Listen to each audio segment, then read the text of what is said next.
There is always something fascinating in seeing human civilization destroyed, shattered to pieces. Watching familiar places abandoned. It's like taking a look at the parallel universe, what if scenario that came to life. There is an abundance of stories of the world after some big catastrophe. And among them, there is one truly outstanding example. At least to me. The Last of Us video game released by Naughty Dog in 2013, directed and written by Neil Druckmann. The Last of Us takes place in a world devastated by Cordyceps pandemic. Cordyceps is a fungus, and in real life it only affects insects. Fungus gets into insects' minds and literally takes control of them. Humans are safe from Cordyceps' influence, for now at least. But what if Cordyceps suddenly evolved, mutated, and began affecting human beings too? Neil Druckmann thought about it as well. The Last of Us is considered to be one of the best video games released in the 2010s, and I can't disagree with that. I played the game from the beginning to the end 4 times, and each time I was left speechless and consumed by my emotions.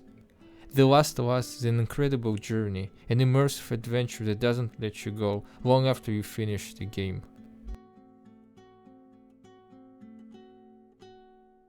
It's easy to root for an undoubtedly positive character.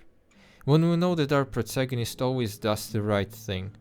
When we know his or her actions are always justified. But what if our protagonist is absolutely nothing like that? What if he or she often resorts to violence or killing and does unspeakable things? You might say this type of character, this anti-hero, has been overused by the media already.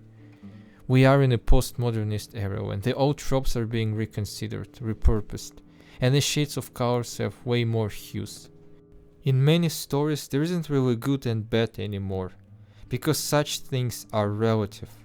A hero to someone can be someone's enemy and destroyer, and a villain might have actual reasons to do what the villain does. And sometimes there is no villain at all. The main conflict revolves around lack of connection and empathy among people themselves. Joe is exactly this type of protagonist, who does horrible things and is not a good person to say the least. But we see everything from his perspective, and therefore everything he does feels justified. Video games go further than movies and shows, in the sense of immersion. When we watch a movie, we observe something that someone does, as if from afar, not being able to affect what the protagonist does in any way. But when it comes to video games, we become the protagonist. When we kill people, we don't even see them as people, more like obstacles on our way, that we must overcome if we wish to advance further. We just straight up murder tons of people, without second thought, because this is exactly what the game wants us to do. Joe does heinous things in the game. Joe did heinous things before the game. The death of his daughter made him ruthless and selfish. He saves Ellie out of sheer selfishness. He is perfectly aware that the Fireflies can develop the cure. Even if this cure wouldn't reverse the apocalypse and bring civilization back, it might just help people to survive, to live. The cure could, albeit not 100% guaranteed, save a lot of people from the terrible doom of either getting killed or, which is even worse, becoming infected. The sacrifice is Ellie's death, for it is impossible to extract the cure without killing Ellie. And Joe perfectly knows that this is what Ellie herself would have wanted. To make her life actually matter. Joe could have let the surgeon do his job. Even if Joe didn't give a single damn about humanity, why would he after all? He could do it for Ellie. But instead Joe chooses selfishness. He saves Ellie just because he got too attached to the girl and just can't let her go. Because Ellie feels that vacuum which grew inside Joe after his daughter was killed by a soldier. As an act of selfishness, Joe steals humanity's best and perhaps only chance, and kills those who didn't even mean him any harm, those who just try to do the right thing in a world where anything kind and humane seems to be gone completely.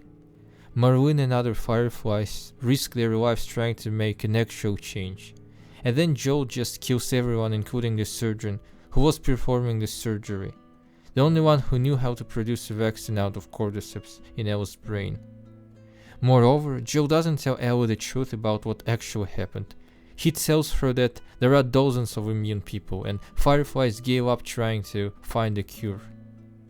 The game ends with Ellie asking Joe to swear if everything he said was, in fact, true. And Joe does. The game ends and we are left with a bitter afterthought. The ending isn't designed to satisfy us like most of the other stories, but instead, it's supposed to leave us questioning everything that we just experienced, having some sort of moral dilemma. Should Joe have just allowed fireflies to perform a surgery? Was it even guaranteed that the cure would certainly be made? If not, then there was a possibility that the surgeon could kill Ellie without even procuring anything useful. So was the risk even justified in the first place? Yes, Ellie might have died for nothing, but the surgery also could have been successful. And we won't have an answer to this question, even in the second game. We understand what Joe did in the hospital wasn't the right thing. On the other hand, we saw the relationship between Joe and Ellie slowly changing throughout the journey. How these two were becoming closer and closer. How they risked their lives for each other. We understand what motivated Joe. What would have been the right thing is a subject of our personal judgment.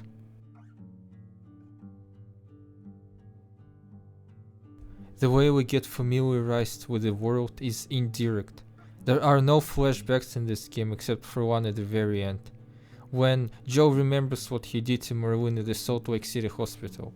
Storytelling is as linear as it can be, in principle.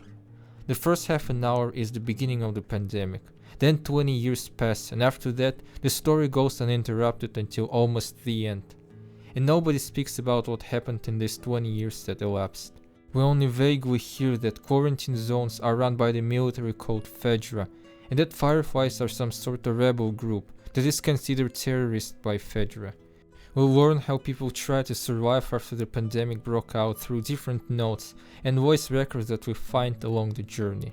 The notes are hidden everywhere, and you certainly need more than just one playthrough to collect them all.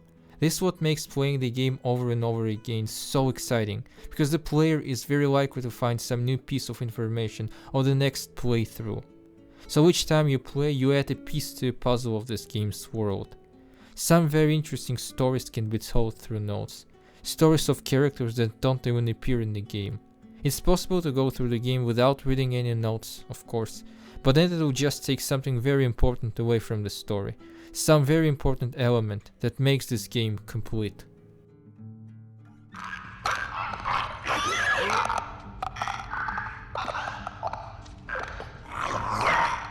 What you just heard was the sound that clickers make.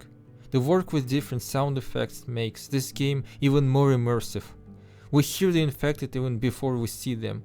When Joe turns the generator on in a hotel basement in Pittsburgh, we immediately hear the infected waking up from their slumber and rushing towards us. This immediately creates the feeling of dread. The hotel basement is perhaps the scariest part of the entire game overall.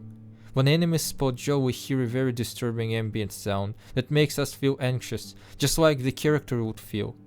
Sometimes runners cry and groan, which indicates that there are still conscious people, probably, but they are trapped inside their bodies, literally unable to control their bodies. They are most likely trapped in themselves, like prisoners.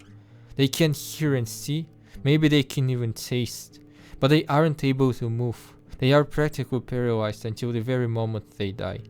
It's Cordyceps that moves their bodies. The story doesn't focus our attention on the biological horror aspect of the game, but it is there. This is what Sam talks about to Ellie, just hours before he himself turns into a runner. And there are millions upon millions of infected in the world. Millions of those who suffer terrible fate. And Joe robbed them of their only chance. All in all, The Last of Us is one of the most hauntingly beautiful games that I've ever played. Not the most because there is part 2. However, which one of the two The Last of Us games I enjoy more usually depends on whichever one I played the last. These games are simply this good. Both games are designed to challenge our views and test our empathy. And this is exactly what makes this duology so great. Sense of beauty and reverence mixed with horror and violence. This is why I love The Last of Us.